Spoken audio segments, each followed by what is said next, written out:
Think beyond a degree. Build real impact. Shape your future with an MBA. From IILM University.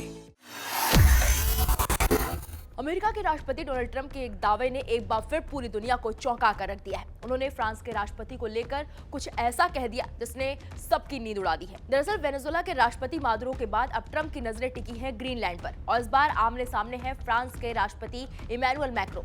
Tariff की धमकियां, G7 की सियासत और NATO पर हमला। क्या दुनिया एक नए टकराव की ओर बढ़ रही है? ये ऐसा सवाल है जिसका जवाब हर कोई जानना चाहता है। डोनाल्ड ट्रंप, नाम वही, अंदाज वही और सोच पहले से भी ज्यादा आक्रामक। दूसरे कार्यकाल का पहला साल पूरा होते ही ट्रंप ने साफ कर दिया है, अमेरिका पीछे नहीं हटेगा।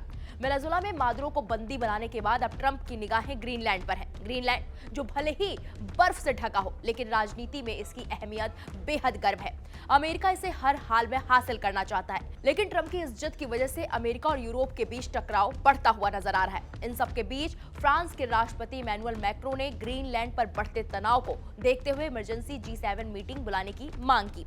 मैक्रो का संदेश था, आइए बात करें, समाधान निकालें। लेकिन ट्रंप ने इस प्रस्ताव को सीधे सीधे ठुकरा दिया। वॉशिंगटन में प्रेस से बात करते हुए ट्रंप ने कहा, नहीं, मैं उस मीटिंग में नहीं जाऊंगा क्योंकि इमैनुअल ज्यादा समय तक सत्ता में नहीं रहने वाले हैं, वहां कोई स्थायित्व तो नहीं है। यानी ट्रंप ने सिर्फ मीटिंग ही नहीं ठुकराई, बल्कि मैक्रो के राजनीतिक भविष्य पर भी सवाल खड़े कर दिए। इतना ही नहीं, ट्रंप ने मैक्रो का निजी मैसेज अपने social media platform truth social पर सार्वजनिक कर दिया।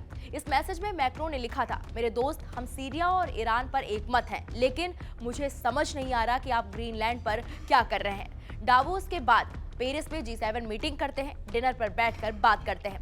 लेकिन ट्रंप का जवाब था सीधा इनकार।